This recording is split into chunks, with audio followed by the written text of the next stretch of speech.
नमस्कार दोस्तों, आज सुनाती हूँ एक हास्य कहानी। तो चलिए शुरू करती हूँ।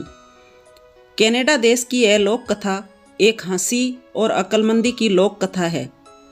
कनाडा के एक गांव में एक आदमी रहता था जो बहुत शराब पीता था। इस शराब पीने की वजह से उसने अपनी सारी दौलत खो दी थी। आखिर में उसके पास केवल एक बछड़ा बच गया था। शराब खरीदने के लिए वह उस बछड़े का सौदा करने निकला। चलते चलते उसको गांव का एक डॉक्टर मिला जिसे वह बहुत अच्छी तरह जानता था। उसने उसको रोक कर पूछा, जनाब, आपको बछड़ा चाहिए? डॉक्टर ने पूछा, कितने का है? शराबी बोला, एक चांदी के सिक्के का। डॉक्टर ने उसको चांदी का एक सिक्का निकाल कर दिया और उससे कहा, यह लो चांदी का सिक्का और इस बछड़े को मेरे घर पहुंचा देना। मैं अभी एक मरीज़ देखने जा रहा हूं। शराबी उस बछड़े को डॉक्टर को बेचकर आगे बढ़ा तो उसे एक नोटेरी मिला। तो उसने नोटेरी से भी पूछा, जनाब, क्या आप यह बछड़ा खरीदेंगे? नोटेरी ने पूछा, कितने का है? शराबी बोला, 1 पाउंड का। नोटेरी ने कहा, ठीक है, यह लो 1 पाउंड और मेहरबानी करके इसे मेरे घर पहुंचा देना। मैं अभी एक ज़रूरी काम से जा रहा हूँ। यह कहकर नोटेरी भी अपने रास्ते चला गया और वह शराबी पाउंड लेकर और आगे बढ़ा। आगे जाकर शराबी को एक वकील मिला। उसने वकील से पूछा, जनाब, क्या यह बछड़ा आप खरीदेंगे? वकील ने पूछा, कितने का है? शराबी बोला, 1 पाउंड का। वकील ने भी उसे 1 पाउंड निकाल कर देते हुए कहा, ठीक है, यह लो 1 पाउंड। मैं अभी ज़रा दूसरे गांव जा रहा हूँ। तुम्हारी बड़ी मेहरबानी होगी यदि तुम इसको मेरे घर पहुँचा दोगे। शराबी का तो काम बन गया था। उसने एक बछड़ा 3 बार बेचकर 3 पाउंड बना लिए थे। अब वह शराबी रास्ते में एक शराब खाने में रुका, अपने सारे पैसों की शराब पी और अपने घर चला गया। शाम को डॉक्टर, नोटेरी और वकील जब अपने अपने घर पहुँचे तो उन सबको यह देखकर बड़ा ताज्जुब हुआ कि उन्होंने सुबह जो बछड़ा खरीदा था वह अभी तक उनके घर नहीं पहुँचा था। उन्होंने सभी ने मन में सोचा और उस बेईमान शराबी को पकड़ने की योजना बनाई। उन्होंने उस शराबी पर मुकदमा दायर कर दिया।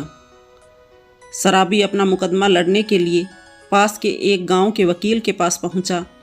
वकील बोला, जनाब, आपका मुकदमा बहुत मुश्किल है क्योंकि इसमें आपकी बेईमानी साफ दिखाई दे रही है। इसमें आपके बचने का केवल एक ही रास्ता है और वो ये है कि जब भी आपसे कोई सवाल पूछा जाए तो आप यही कहें, ओंकी ओंकी ओंकी। सब अदालत में पहुँचे। जज ने शराबी से पूछा, क्या आपने इस डॉक्टर को अपना बछड़ा बेचा था? शराबी को जैसा समझाया गया था उसने वैसा ही जवाब दे दिया, ओंकी ओंकी ओंकी। और इस नोटेरी को भी शराबी फिर बोला, ओंकी ओंकी ओंकी। और इस वकील को भी शराबी फिर बोला, ओंकी ओंकी ओंकी। जज आगे बोला, और फिर आपने इन लोगों को बछड़े दिए नहीं? शराबी फिर बोला, ओंकी ओंकी ओंकी। जज आगे बोला, आपने ऐसा क्यों किया जनाब? शराबी फिर बोला, ओंकी ओंकी ओंकी।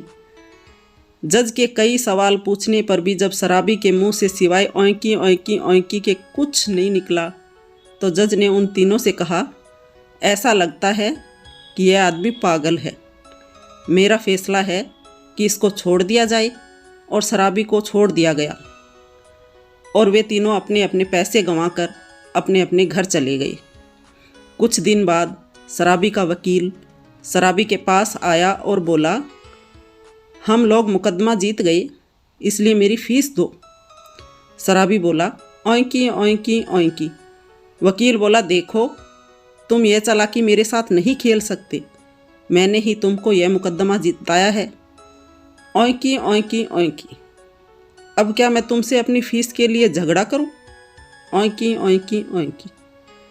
और वह वकील भी डॉक्टर, नोटेरी और वकील की तरह उस शराबी से ओंकी ओंकी ओंकी के अलावा और कुछ भी न बुलवा सका। तो उसको भी उसकी फ़ीस नहीं मिली और वह बेचारा बिना फीस का मुकदमा लड़े ही घर चला गया। इस तरह उस वकील की सिखाई चाल ही उसके खुद के गले आ पड़ी। तो दोस्तों, कहानी कैसी लगी? पसंद आई तो लाइक करें, शेयर करें, कमेंट करें। Thank you for watching my channel.